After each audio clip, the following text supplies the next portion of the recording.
Good afternoon, ma'am. First of all, to begin with, many congratulations on your new assignment on joining ASM. Thank you. What, according to you, are the qualities of a good management school? So, first of all, thank you for having me here on this Zoom interaction. Qualities of a good management school, if you're looking at basically the qualities of any good business, would be that we look at the inputs, we look at the process, and we look at the output. So in a business school, if we are looking at it, the input is basically the admission. So our admission criteria and the kind of students that we take and the admission process and the filtering that we do through our GDPIs all have to be well with it, and we have to use good parameters so that we get good talent whom we can mold. Then our process has to be much in line. So our teaching, learning, our curriculum, our research, our institution building activities, our infrastructure support, our best practices, and our governance all has to be very aligned with the objectives that we are seeing. And the final output that we get is based on the progression. So the students, how do they progress? And I think that the best quality of a management school has to be that we are making good citizens, we are making good human beings who also happen to be good managers. But the important aspect of what we have to build in the students is the concept of being responsible citizens, of being basically good human beings. So I would say that when we're looking at a business school, we have to look at all arenas, input also, process also, and output also. And that is how you amalgamate the business school into being a good business school.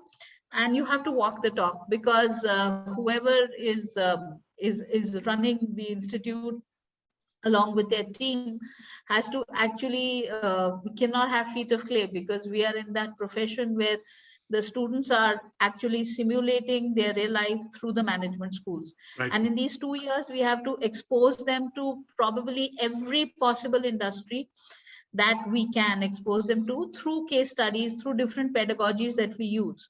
And through different pedagogies, we are able to get them more aligned with any kind of future industry or company or organization that they will join or set up and start, and whatever challenges. And we also like to work on, so at APJ school, we also like to work on the soft skills of a person. Right. Because we very strongly believe that it is the attitude of a person which is going to determine the altitude of the person. So better the attitude, more positive the thinking, better the altitude. So we can simulate a lot of things. We can do a lot of simulation. We can do a lot of sensitivity analysis and help them to go through probably what kind of concerns they will face in future.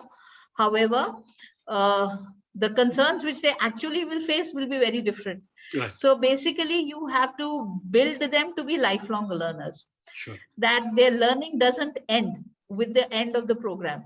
So the program is a short 2-year program, but we have to, at the end of the program, a good management school will switch on the button of learning in the student, so that that student is continuing to improve, imbibe, and keep on learning. So I would say that if you look at a good business school, these are all the patterns that we have to follow.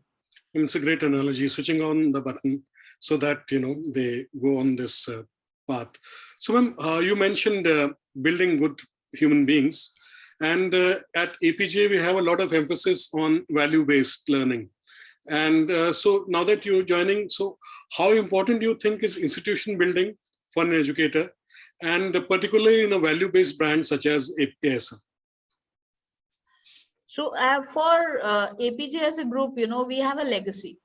We were built by our chairman, and Dr. Satyapal himself was a leader to imbibe and had so many qualities which I did not have the fortune of ever being able to meet him. But whatever I've heard of him, and whatever I see also in my president, ma'am, who has imbibed so many qualities of our chairman, shows to me that we are on a process of great value-based education, and not only in terms of value-based education, value-based working. The whole concept is towards value-based approach to management in totality, not management education alone, but overall, whenever you're looking at it. So I was made to feel very welcome, and I was made to feel very much part of the group, and very much part of the family. I've been given lots of time to discuss, and literally been been given support in all my suggestions, whatever I'm doing, whatever I'm thinking of. And the whole the vision of being rooted but soaring high is something that is so beautifully depicted and seen through our president and the family members. And hopefully, I would want to see that each one of my students who goes out from APJ School of Management follows the same principles and the same values. And as I said, nothing better than walking the talk. So if the leader shows you these kind of qualities, then it inspires all the followers, all the team members, all the supporters to actually imbibe on similar qualities and deliver them to the next generation. So not only as the leader of APJ School of Management, but as a concerned citizen of this country, I think that what we are doing in the APJ group is something which is actually going for nation building. So I'm really really privileged to have got this opportunity to work in a group like APJ, where I'm seeing that there is really no gap between what is value-based working and what our management is actually professing. Okay, ma'am. Also, ASM was like had the first mover advantage. We were, one of the first private B schools in the National Capital Region, along with Ford School and a couple of others. So how do you want to build on that legacy as one of the pioneers of management education in the private sector? They say that sustainable competitive advantage is always in the eye of the customer. So we are very, very good. I'm seeing inside that we have roots which are very deep. Our faculty is very, very good. Our systems are very much in process, and we have that advantage of being of having a 30-year legacy in management education. However, we are not so visible. So what we are trying to do is that we are taking our strengths and trying to see that at least the students know that this is all we are delivering to you. I'm not doing anything very drastically different from what is being done, because what is being done is pretty good. But of course, we will tweak it further. But a lot of systems are in place. The faculty is very rich. Our research potential is very good. Today, I was inaugurating a conference on business data analytics. Mm-hmm. So we have a one-day conference today. So we keep having events, we keep having conferences, we have a lot of research publications, we have a lot of integration of what we are doing, but we just want to reach the students. And I want the students to know that this is a great option for you to look for your MBA. My only request to every MBA potential aspirant who is looking for admission for MBA would be that please come and see us, mm-hmm. and then make a choice. I'm not saying that, without, but you see us, because when I have seen APJ after my experience of nearly 3 decades in higher education, when I've seen APJ School of Management, I have been so happy and so pleasantly in a way, I would say surprised, because as a group, we have a value-based education and we have a value-based management, as I said, which also entailed that we were not really talking about our laurels. So like we got international accreditation way back in 2012. All right, so nearly 9 years we've been running this accreditation and it's going on. We have active MOUs with France and with US and with Nepal, and they are active even during COVID time. And while we have all of these international accreditations, national ranking, which is all very high, because we have the credibility, we have the roots, but we are, so I want all the students to see it. Our placements are very good. Right now, despite the fact that our, we are sitting on a COVID pandemic and the market is a little dipped, even then, for my batch, which will graduate in June 2022, I have already placed more than 30%, more than that is 1/3 of my total student population. And my average package is listing at above 8 lakhs. So it's a good package in a time like this, and very good companies, A-grade companies, and they're coming themselves and they are asking for our kids because these kids are good. They have the credibility, they have the knowledge, they have the background, and we are very strategically located. It is very easy to reach our campus. It is a beautiful building, an architectural delight to be here. Very well equipped library, very well equipped auditorium. Every classroom is got all the LCDs. We are using outcome-based education, not from now, but from 10 years. Right. So we have, we have run through the cycle a couple of times. So, and we have the advantage of our group backing us, which is not only in management, but which is also in mass communication. So housed along with me is the APJ Institute of Mass Communication. Correct. And I'm going to do some integrated programs along with them. So my students will get exposure to liberal arts also. I have my sister university, APJ Satya University, which has got multiple programs. I have the APJ Institute of Design, and I have multiple locations where my higher education institutions are running. So, our exposure to our students is manifold. It is, of course, we teach them all that we have to in terms of management, but we try to give them an experience in all other areas also, so that they come up as holistic persons. And I will again put in a suggestion to every of the potential MBA aspirant, that please do visit ASM Dwarka before you make a decision of where you want to do your MBA from. We are a very, very good institute and we have a legacy. It is not an upstart. We are actually rooted and a very good institute. You mentioned the liberal arts part, ASU and our founder chairman and present chairman, they were all very vocal. They've been advocates of the new education policy, the new national education policy. So in light of that, what role should management schools play now? What changes or what paradigm changes they need to bring in terms of their pedagogy or teaching methodology?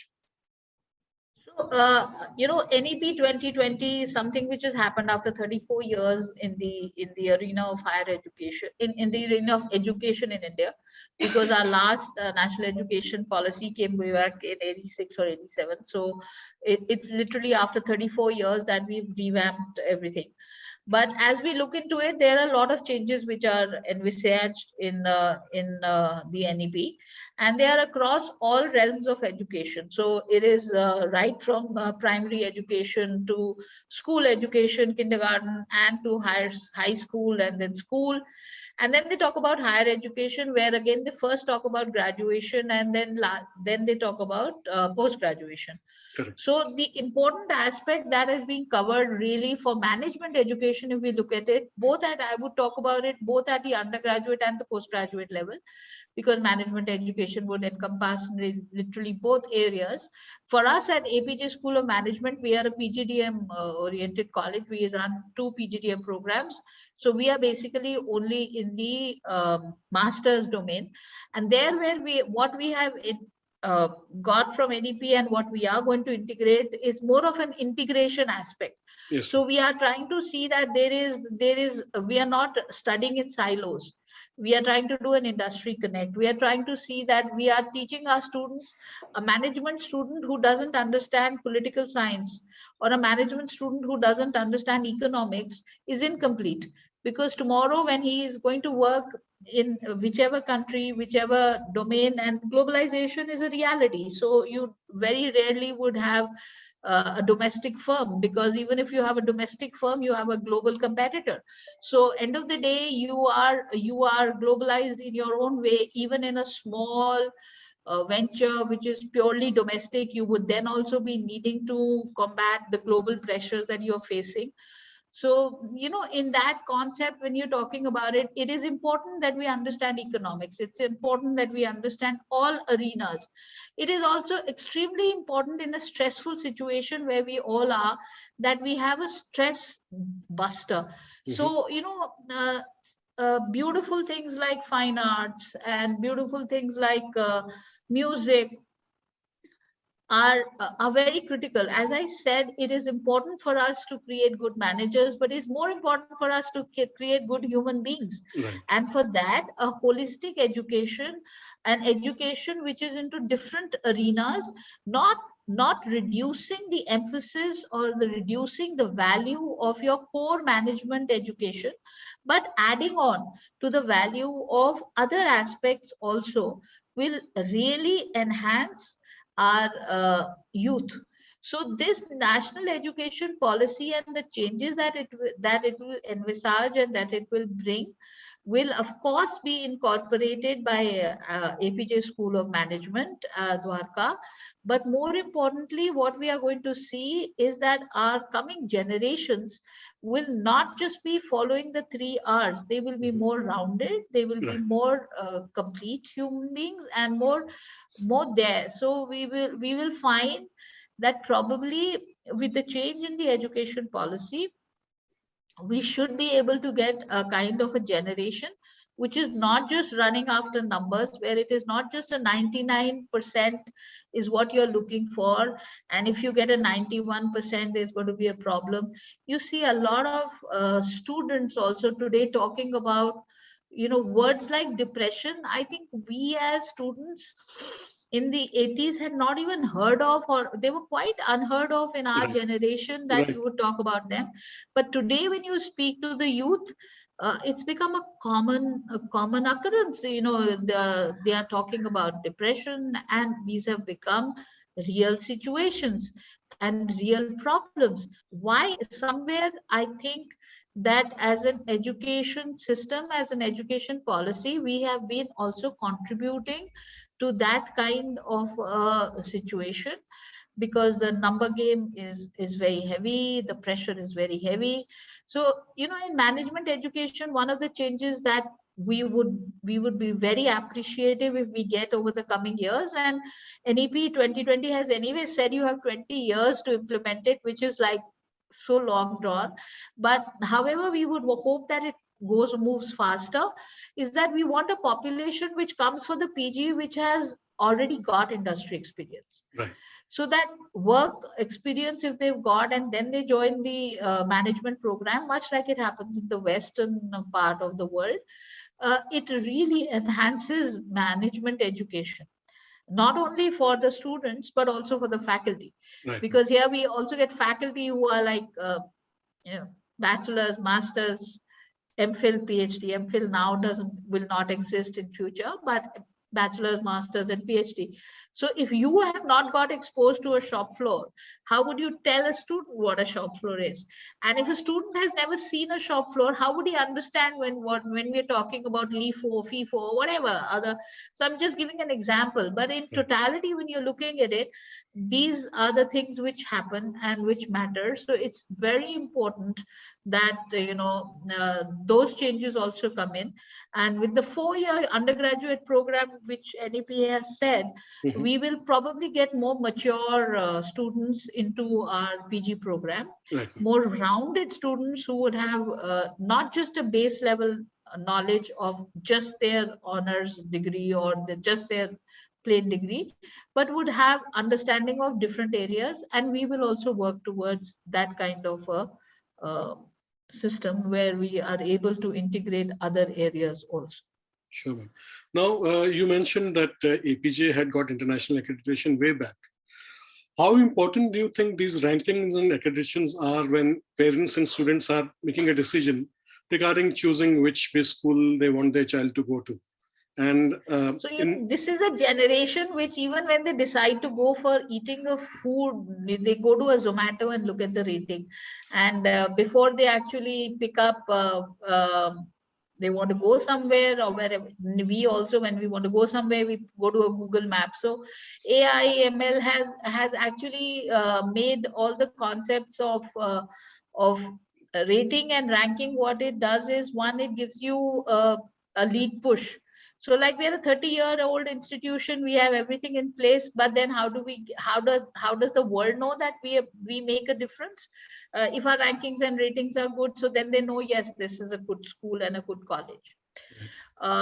On the other hand, I would also look at the ratings and rankings in both ways, in terms of internal and external. One is that in terms of external, it gives you a good base, and people are able to understand that, yes, you mean business and you're working as per the norms.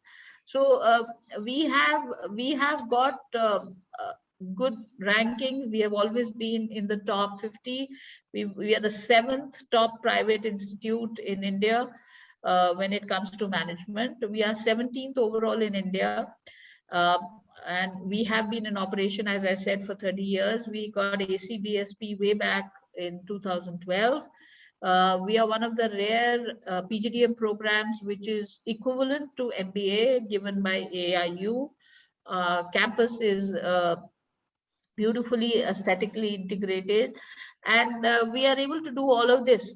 But how do we learn what is the rest of the world doing?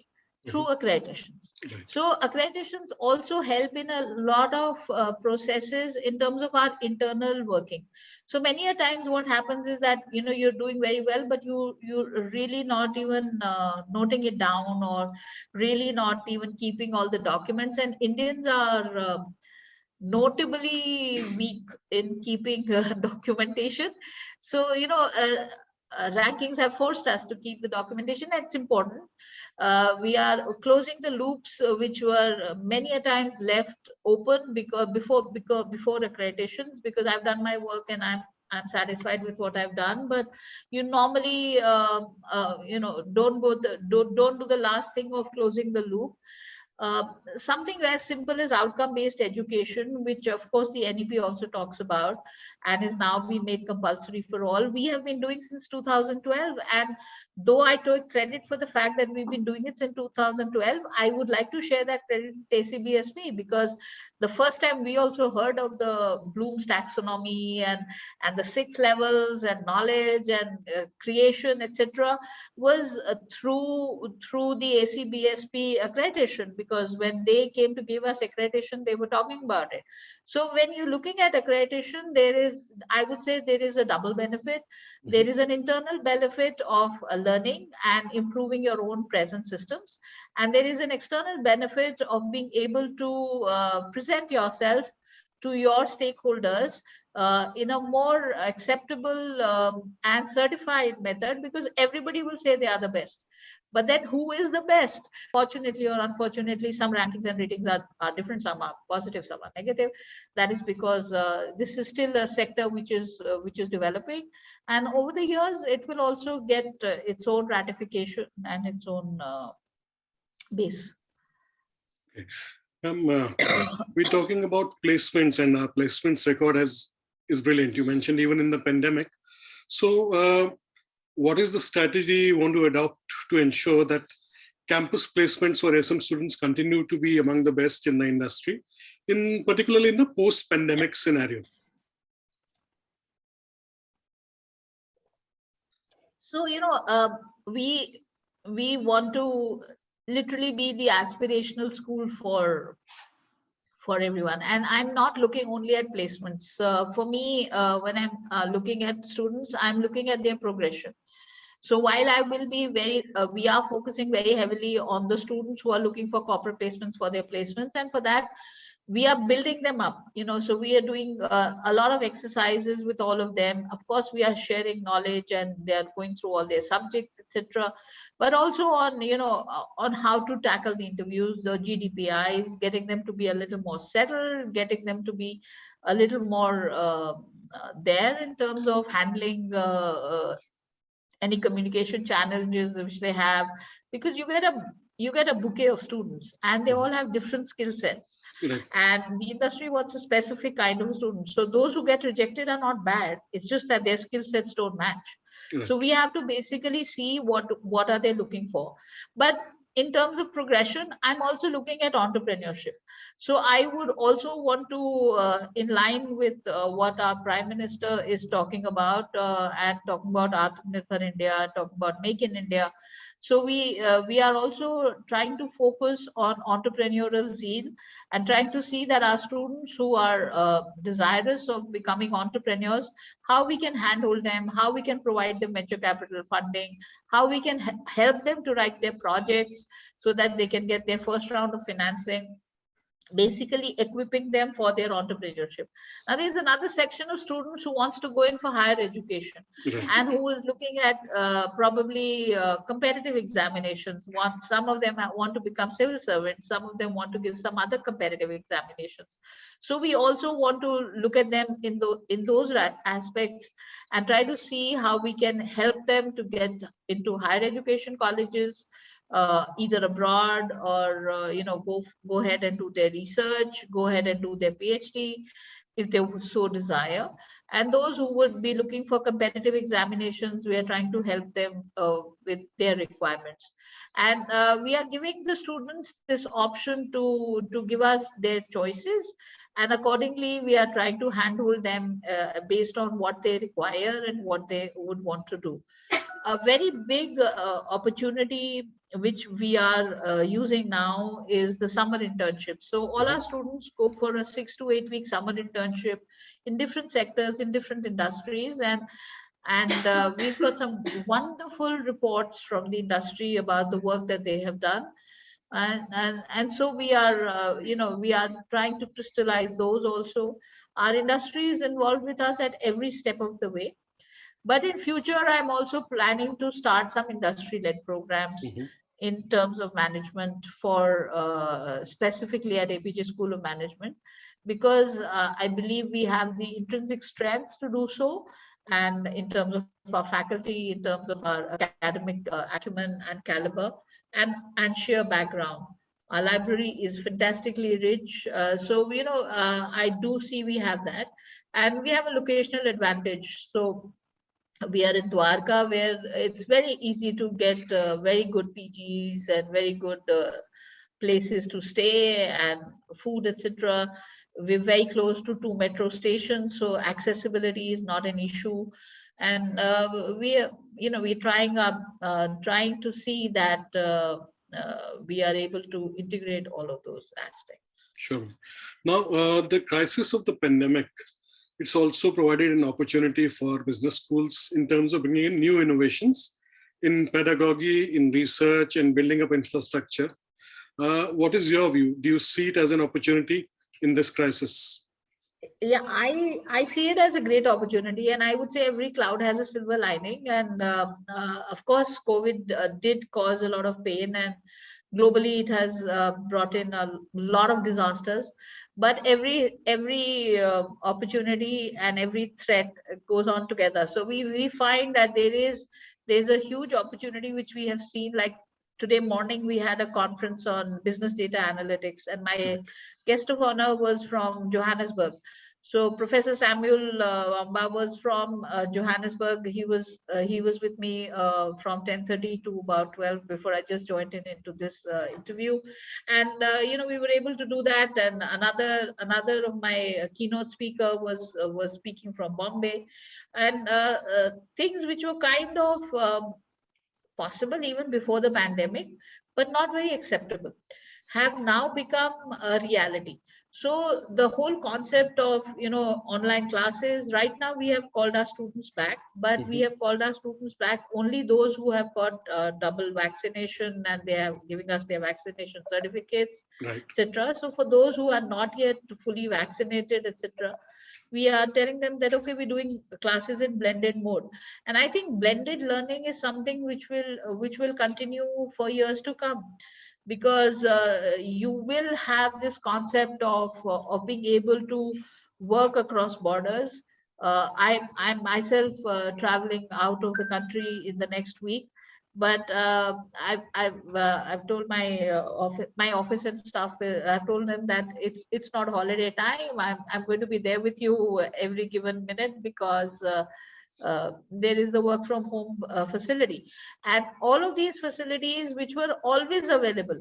I would say that these technological innovations were with us since quite many years. We were ourselves not very keen to use them.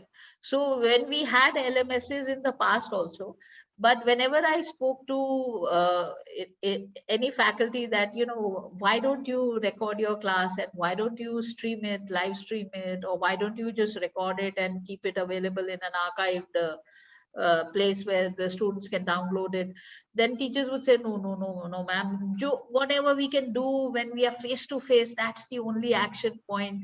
So, everybody would be a little apprehensive. So every change brings in conflict, and probably that's why there was a little bit of a, and this industry is all very highly educated people and pretty set in their minds. So it was very difficult to actually bring in those changes in the minds of the faculty. So they were not very keen. They were pushes, they were trying, but it was moving very slow.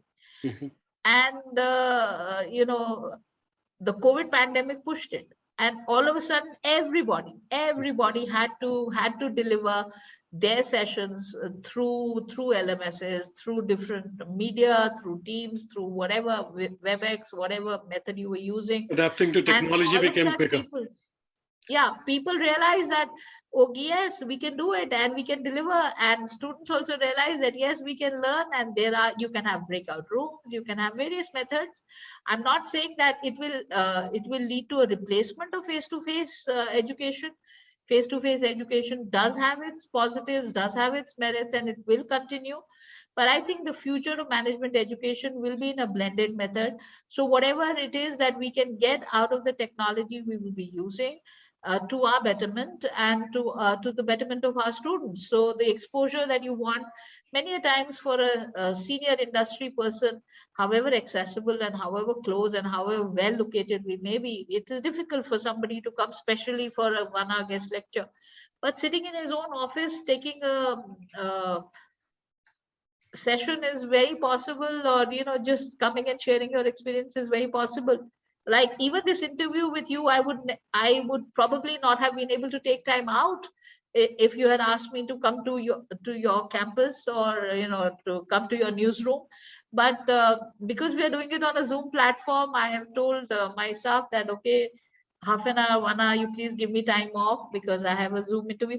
So there is everybody is hard pressed for time. There's traffic pressure. So recently, Rajiv Bajaj took a workshop on Ikigai for your students, and I had written on it. I attended the workshop. Yes. So he did it sitting in his Bombay office, and it was a very interesting session. That's what I'm saying.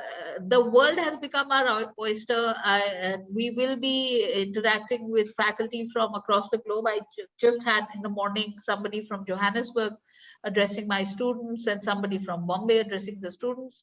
So, I mean, I gave you the example of the latest one, but this is a normal occurrence for us, and we try to value add in all our courses with industry personnel and with working professionals, and it's a lot more conducive and a lot more easy for us and for them to get that, and that is the blended aspects that we will be getting. So there is going to be a blended approach, and I think that's here to stay, and that is not something that is going to go. And now everybody has realized the value of it. So as they say, COVID was bad for everyone, but very good for some. And we belong to the category where we did see pain of COVID. I mean, I did missing coming to the campus and seeing the bright faces of my children here and students running around and the activity quotient. But at least they didn't lose time. At least they all got that, and definitely they got good education that we can see, because this is the COVID batch and they are all getting fantastic placements, because industry would not compromise, right? So they are the people who would tell us that if we had made a mistake. So a company which had last year recruited 12, or year before last it recruited 8, has now recruited 19 students on one day. So that kind of progression which we are able to get is also because of the fact that students are getting what is their requirement, and blended learning is here to stay. And you personally had an experience with the IT sector as well earlier. And there's a lot of things people are also talking about investing in a curriculum that looks at emerging new technologies such as machine learning and artificial intelligence. What is your view on those? So Ashish, I was talking about business data analytics in the conference that we had in the morning. It is basically data analytics is all about merging of, it's all an integrative approach. So we are talking about integration of data, of analytics, statistics, of machine learning, of artificial intelligence, of marketing, of HR, of finance, of strategy. So now we are not working in silos. So you can't say I'm a marketing expert, so I don't know anything about IT, because a marketing expert has to do predictive analytics, has to find out future markets, so has to do prospective analytics, and you are working primarily on data analytics in a big way. So when we are looking at and other concepts also, so when we are looking at the whole concept of education 4.0, as we say, we are basically trying to see that what all of IT interventions can we bring into management. So since we are talking about integrative approach, we are really saying that the tunnel vision approach is died. You can't just look into your own tunnel of this is it, and I will not look on the left and right, and I don't need to know it. You have to know it. So the manager of tomorrow has to be aware about all areas of all types and all the new tools. So while we are teaching them Python, we're teaching them R, and we are upgrading our syllabi. By 2022 intake of 2022, we are trying to integrate. Already we have many courses which are into artificial intelligence, machine learning, not as standalone, but integrated with marketing, integrated with HR, integrated with finance, integrated with business as a whole, general business. But what we are trying to do is that in every course, we're trying to see what is the influx of technology that we can bring in. Mm-hmm. So that's an ongoing process that I have started. And by July 2022, when my new students will come in of 2022-24 batch, they will get a curricula which will be NEP ready, adapted in totality, which will have an influx of AI, ML, and maybe the tools will change. So right now, of course, we are trying to put in Python, R, statistical packages, and we are upgrading our software base also very heavily to see that the students get an active working on all the softwares which are required. And something as simple as Excel also, but more the advanced Excel aspects have to be brought in. So when you're talking about finance and you're talking about, let's say, balance sheet analysis, so it's not now left to an ROCE, which you will just calculate and come up with something. You go into predictive analytics, you take on data of many years, you compare with different companies, and then you come to industry averages, so that your decisions can be that much more calculated, that much more hopefully better. That's the skill set that we want to give our students. There are a lot of opportunities in the market for students who have these skill sets. So these are things which we are definitely going to work on. Fine. One final question for you. apart from the mechanization and the facilities which are important, giving them quality of education and great infrastructure, how relevant do you think it's for a business school will be to invest in human capital and the quality of faculty as well? So facilities as well as faculty.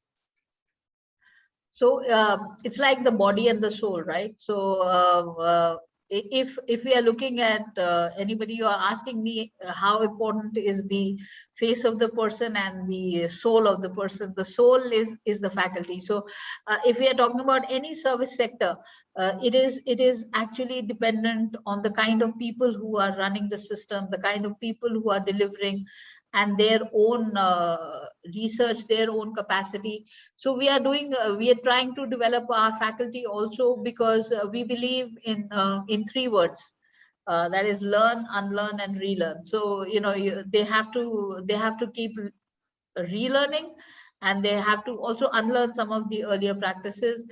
So that's how we are working towards it. And very strongly at APJ School of Management, I believe that excellence has no finishing line. And though we are very, very, very good, but we are striving to be better. So by the coming batch, you will see that APJ School of Management is already one of the best in the country, but it's only going to stride higher and go forward and become better. And we can do this only with the support of our HR. So, a leader is as strong as their team. You are not a good leader if you don't have a good team. So nobody can deliver anything till you don't have good HR. So the human resources that we have, the faculty that we have, is actually the soul of this School of Management. So while the infrastructure and all is the body, it's the face, and it's the look, the actual soul of our APJ School of Management is actually our faculty. And I'm very proud to say that we have a very, very positive and very, very research oriented, very, very enlightened group of faculty members. And 95% of our faculty are PhD holders. Mm-hmm. And they have completed their research, and they are doing a lot of research. So even during the COVID period, in the last 2 months or 3 months, I have got 23 publications, and I meaning APJ School of Management. Right. So I'm not talking about me as an individual, I'm talking about my school, which is very good, because these are all Scopus or ABDC, and these are all index journal publications. And so we are motivating them, we are helping them, we are handholding them, and we've been with them through the pandemic. Our management was standing with our faculty as family members. We supported them in every way possible. During this period, we tried to see that they don't face any trouble, and whatever they got their increments, they got all their payments, everything was on time. So despite the COVID pandemic and whatever problems we were facing as a group, we never let them translate to our faculty, because we believe that our faculty members are anyway troubled by the COVID pandemic. So we should be there with them as family, and literally we were there with every step of theirs. Anybody who needed any technologically upgradation, anybody, we supported them to upgrade their skill set, to going through Coursera courses, other courses. Mm-hmm. We helped them to attend conferences. So we kept their learning curve also alive, and right. They also did deliver back by giving us good research publications. So I would say that this is a important and most critical relationship, because Hindi में अगर मैं बोलूं तो आत्मा में परमात्मा का वास होता है. और अगर मैं ये बोल रही हूँ कि फैकल्टी हमारी आत्मा है, तो मैं यही मान रही हूँ कि फैकल्टी ही हमारी परमात्मा भी है. So in any school of management or in any business school, any college, any organization, HR is most critical, except if you are totally mechanized and everything is happening through machines, and then robots can take over, but still some time away. still some time away before robots take over. I hope never. I hope never, but because finally that human touch would always be required. Right, ma'am. Thank you so much. It was lovely talking to you, and all the very best for leading this bunch of talented faculty and students. And may you achieve all the goals you've mentioned. All the very best, ma'am. It was Thank great you. talking to Thank you. you, Ashish. Thank you so much. Thank you. It's a pleasure's mine too.